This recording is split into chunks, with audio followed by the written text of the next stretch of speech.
Hello and welcome to the video version of Acute Medicine quiz number 1. This is the video that accompanies Acute Medicine questions 1. There's also a PDF explanatory document on the UCL website. So let's dive straight in. The first question was: a nurse shouts for help and you find a patient with agonal breathing. So remember that agonal means effectively last gasp, and this is a sign that the patient is going into cardiorespiratory arrest. Therefore, the answer is E, to call for help, open the airway and commence chest compressions. Question 2, an ECG rhythm strip is shown. You should recognize that this is ventricular fibrillation. It's a chaotic activity with no pattern, and the heart literally is fibrillating or quivering. So the immediate answer is to defibrillate. This is a shockable rhythm, and if you don't shock a shockable rhythm, the rhythm will soon degenerate into a non-shockable rhythm, and the outcome for the patient becomes a lot worse. You would commence chest compressions for 2 minutes after the shock, but this must be preceded by defibrillation. If you don't want to administer IV adrenaline at this stage, because it's not until after the third shock. By immediately inserting an enterotracheal tube and then beginning CPR, well, that could take any number of time, up to several minutes, in inexperienced hands, and by that time the patient would have had significant hypoxic brain injury. We do chest compressions in a ratio of 30:2, but as I've already said, the patient needs defibrillating as this is a shockable rhythm. So here's a reminder of the ALS algorithm on there for you. So you're going to follow the algorithm in red as this is a shockable rhythm, and you'll notice that the first action, as soon as you recognize that this is either ventricular fibrillation or pulseless VT, the treatment is to shock the patient. So a 28-year-old female presents with acute confusion. She's taken an aspirin overdose. She's vomiting. Now, what you should notice from the information given is that she is hypotensive and vomiting. So that should suggest to you in your ABCDE assessment that she needs fluids. She is confused, and that is something that we would want to pay attention to. However, in the answer, thinking about our ABCDE assessment, the only answer that is applicable to that is, of course, to fluid resuscitate the patient with an electrolyte solution such as Hartmann's. We no longer perform gastric lavage. IV sodium bicarbonate may be indicated, but not at this stage. Similarly, with activated charcoal, if the patient presented to the emergency room within an hour or so, you could consider giving activated charcoal. There's no indications for urgent hemodialysis at this stage, although certainly if she developed a rhabdomyolysis or acute kidney failure, then of course hemodialysis would be indicated in that. But at the moment, our priority is to resuscitate the patient, therefore the answer is E. So question 4, this is a tricky question. The information here is to recognize some of the symptoms seen in autoimmune adrenal disease, such as diarrhea, vomiting and confusion, and lethargy. You'll notice also there's a certain pattern here that she has a low sodium, high potassium and elevated creatinine, and this should be making you think about Addison's disease. Therefore, the answer is A, autoimmune adrenal failure. So in gastroenteritis, typically you wouldn't see that pattern of hyponatremia, hyperkalaemia, and deranged liver function tests. Hypothyroidism is unlikely. Insulinoma, again, is unlikely. You wouldn't see that degree of electrolyte change. And SIADH, again, you don't get associated with hyperkalemia and deranged renal function. So question 5, this is about recognizing that your patient is in fast AF and that the patient is unstable. So this refers to the Resus Council guidelines on tachyarrhythmias. So the answer is E, synchronized cardioversion. You would use potentially amiodarone, but first you need to recognize that this patient is unstable, therefore they need urgent synchronized cardioversion. I've put the tachyarrhythmia management protocol up here. You'll notice that, of course, we assess all our patients with the ABCD approach. She has signs of myocardial ischemia, and therefore she is unstable, and therefore the first line in management is to administer and can sedate the patient for a synchronized DC cardioversion. You could then give amiodarone. In some circumstances, such as where the patient has a full stomach and therefore not fit for general anesthesia, or the blood pressure is so low that giving a general anesthetic could actually cause cardiorespiratory arrest, you may give amiodarone first to try and stabilize the patient, but in the first instance, synchronized cardioversion is the planned treatment. So question 6, this is about recognizing and knowing the treatment for anaphylaxis. So the answer is A, 500 micrograms of 1 in 1,000 intramuscular. The 1 in 10,000 concentration is used for cardiac arrest. Certainly we do not give intravenous adrenaline except in critical care and in theatres, and of course in cardiac arrest. I've put up here the management guidelines for anaphylaxis, and you'll notice that there are the devices here, and obviously we're doing adult medicine, so it's 500 micrograms intramuscularly or 0.5 mils. Of course, you also give high dose steroids and Piriton. So which clinical condition does CURB 65 score apply to? And the answer is community-acquired pneumonia. Acute GI bleed is either the Glasgow-Blatchford score or the modified Rockall score. Atrial fibrillation uses the CHADS-2 VASC score. Asthma uses classification rather than a score, such as mild, moderate, severe, and life-threatening. There are no scores associated with hospital-acquired pneumonia, and it's important to know that the CURB 65 score is not validated in hospital-acquired pneumonia and therefore cannot be used. Here is the CURB 65 score. You basically get 1 point for each feature. So it's a new confusion, urea greater than 7 millimoles per litre, respiratory rate greater than 30, and systolic blood pressure of less than 90, or diastolic less than 60, and the patient being above the age of 65. Note that if you have a CURB score of 2, there's a 9.2% 30-day mortality, and between 3 to 5, there's a 22% mortality. And these patients will, of course, need intensive medical therapy and possibly intubation and referral to critical care. So question 8, examine the chest X-ray on the next slide. Hopefully you will see that this is a right middle lobe pneumonia. Remember, the left lung has 2 lobes, upper and lower, and the right lung has upper, middle, and lower. ARDS would be typically a bilateral appearance, often with patchy infiltrate in both lungs. Obviously, the pathology is clearly seen in the middle lobe rather than the upper lobe. Lung malignancy tends to be more of a solid lesion. This is unlikely also to be a wedge pulmonary infarction, tends to be more of a triangular type shape. So question 9, this is about management of stable atrial fibrillation. So how do we know she's stable? Well, she has a normal blood pressure, her SATs are normal, chest sounds clear, normal use knees, thyroid function tests. So she has stable atrial fibrillation by her tachycardia. Therefore, the answer is oral bisoprolol, and this follows guidelines where we use beta blockers first for the vast majority of our patients. As they are hemodynamically stable, there is no indication for DC cardioversion, intravenous digoxin, or intravenous flecainide. Digoxin will be primarily those for those who have heart failure or as a second or third line agent. The first line treatment in stable AF is oral bisoprolol and to consider anticoagulation.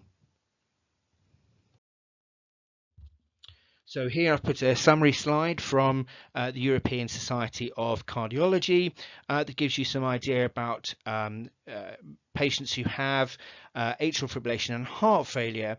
They are along similar lines, but you want to cardiovert them if they're unstable, anticoagulation, get their initial rate down, and this will be the use of beta blockers, and then possibly if they're developing heart failure, things like ramipril, spironolactone, rhythm control through planned cardioversion after anticoagulation, digoxin, things like that, and then you consider sort of chronic resynchronization devices if their patient has a significantly reduced left ventricular ejection fraction.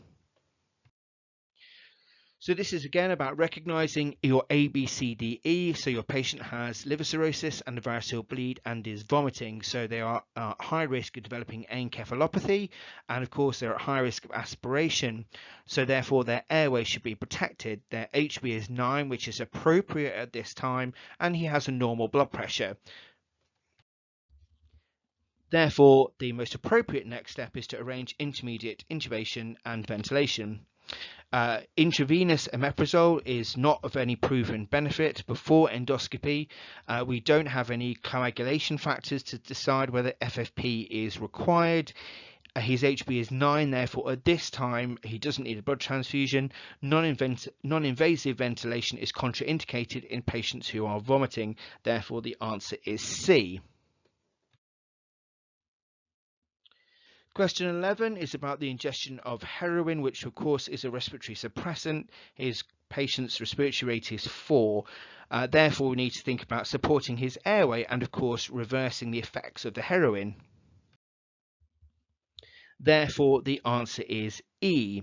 So you need to open his airway either via head tilt chin lift, Goodell, or nasopharyngeal airway. Apply high flow oxygen. As his respiratory rate is 4, he needs ventilating until you can administer naloxone to improve his respiratory rate and reverse the effects of the heroin. Question 12, Jack then has a cardiac arrest and a blood gas is taken. Obviously, under the preparation for practice section and on my playlist, there is a tutorial on arterial blood gases. There will be a mixed metabolic and respiratory acidosis because when the organs stop working in cardiac arrest, of course, that causes metabolic acidosis as you switch from aerobic to anaerobic metabolism.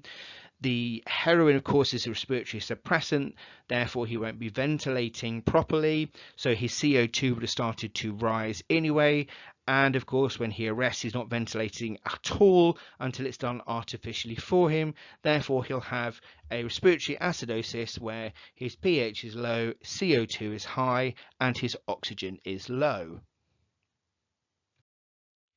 Question 13. So out of these blood tests, the one that you should pay most attention to is the potassium, which, as hopefully you'll know, is well above the normal reference range. It's in the life-threatening range. Let's have a look at her ECG now. She has a broad complex QRS, and so this is life-threatening hyperkalaemia. So the answer is C, calcium gluconate. So you are going to give insulin dextrose, which is D, but you need to stabilize the cardiac membranes to avoid the precipitation of cardiac arrest. That's why the answer is C. Nebulized salbutamol is not appropriate. It's a temporizing measure and does nothing to substantially reduce the glucose. Thrombolysis is not indicated, and neither is treatment for ACS. This is all being driven by hyperkalemia. This slide here is a reminder of some of the ECG changes that are seen in hyperkalemia. So in mild hyperkalemia, you'll see peaked T waves and prolonged PR segment. As the hyperkalemia progresses, you'll start to get loss of P wave, prolongation of the QRS complex, possible ST elevation. Eventually, you'll get even further progressive widening of the QRS complex, risk of ventricular fibrillation, asystole, and bundle branch blocks. So question 14, this is all about knowing your oxygen requirements of a patient and familiarity with the British Thoracic Society of Oxygen in Emergencies. So she's had an MCA infarct, but her SATs are normal, therefore oxygen is not required. So the answer is D. There's no evidence of benefit in supplying supplementary oxygen in patients who are not hypoxic, except when assessing emergency and critical emergencies. It's better to apply a non-rebreather mask until it's established that the patient doesn't need the oxygen, and then you can titrate downwards or stop. In this case, there's no evidence that Doris has any respiratory issues. Her SATs are normal. Therefore, there's no evidence that additional oxygen is required. Therefore, the answer is D. So question 15, Fred presents with increasing shortness of breath. He has decreased breath sounds. He's cachectic, massive right pleural effusion. His oxygen saturations on air are 85%. What's the single most appropriate step? Well, this should be suggesting to you that Fred has advanced lung cancer with associated pleural effusion. What you should also notice that he's profoundly hypoxic with SATs of 85. It's not clear whether he has COPD, so this could be grossly abnormal for Fred. Therefore, the answer is E, to administer high flow oxygen. Your second step will then be to insert an intercostal Seldinger drain. Performing a pleural tap would only take out about 20 to 60 mils of fluid, and although useful for diagnostic purposes, it's not useful to relieve the breathlessness. Depending on what sort of kit you have, you could perform a pleural aspiration. It's likely that the effusion will reaccumulate, so therefore E followed by D seems a reasonable way forward. He will need a CT scan. There's no evidence that or suggestion at the moment that he has a PE. Of course, cancer patients are highly prone to pulmonary embolism, but certainly if you're going to put a chest drain in, the last thing you want to be doing is giving Fred full and or anticoagulation with treatment dose low molecular weight heparin, because of course there'll be a risk of bleeding into his chest. Question 16, which of the following are indications for an HIV test? So they all are. It would be worth having a quick look at the BEAVER guidelines. So that's the British Association of HIV testing guidelines, which are on the PDF document. There's a link to it there. You'll find that there are quite a lot of conditions, perhaps surprisingly for some of you, that many more conditions than you might think are indicator conditions for HIV testing. Question 17 is another look at an ECG. You should notice that there is ST elevation in the inferior leads. Therefore, the answer is C, inferior ST elevation MI. So when we look at the territories, remember he had ST elevation changes in 2, 3 and AVF. Therefore, this is an inferior MI, and the lesion is probably in the right coronary artery. So question 18, 26-year-old female is admitted with hemoptysis. So think about your differentials of hemoptysis. So lung cancer, pulmonary embolism, pneumonia, pleurisy. Shortness of breath and pleuritic chest pain. This should be making you think about pulmonary embolism or lung infection. She takes your contraceptive pill and smokes 20 a day. Again, that should point you in the direction of pulmonary embolism. She is tachycardic, again the classical most common feature of pulmonary embolism, and saturations are 92. She has a positive D-dimer, which in her would otherwise be negative. She has a normal chest x-ray, so that excludes pneumonia, and she has an elevated troponin inflammatory markers, which suggests pulmonary embolism with pulmonary infarction. Therefore, the answer is B, low molecular weight heparin. She may need broad spectrum antibiotics, but of course that won't treat the PE. There's no evidence to suggest that this is an ACS. Therefore, I wouldn't give her any ACS medication at all. ACS in someone who's 25 is extremely rare and unlikely. Clearly, she has a pathology that needs treating. Therefore, I wouldn't discharge her back to her GP. She is otherwise hemodynamically stable, although tachycardic. Her blood pressure is normal and her SATs are borderline normal. Therefore, at this time, thrombolysis is not indicated either. There is a tutorial that's now on YouTube about pulmonary embolism. So this is all about recognizing GI bleed and knowing the most common sources. So bright red rectal bleeding, heart rate 125, blood pressure 90/50. The urea of 17 points towards gastrointestinal bleeding. So therefore the answer is B, duodenal ulcer. It's the most common source of bleeding, even in those who have varices and alcoholic liver disease. So it's about simply knowing the occurrence of these in terms of significant bleeding. The urea elevation should give you a clue that the blood is coming from higher up in the GI tract. Therefore the answer is B, duodenal ulcer. So remind you, thank you for doing the quiz. I hope it was useful.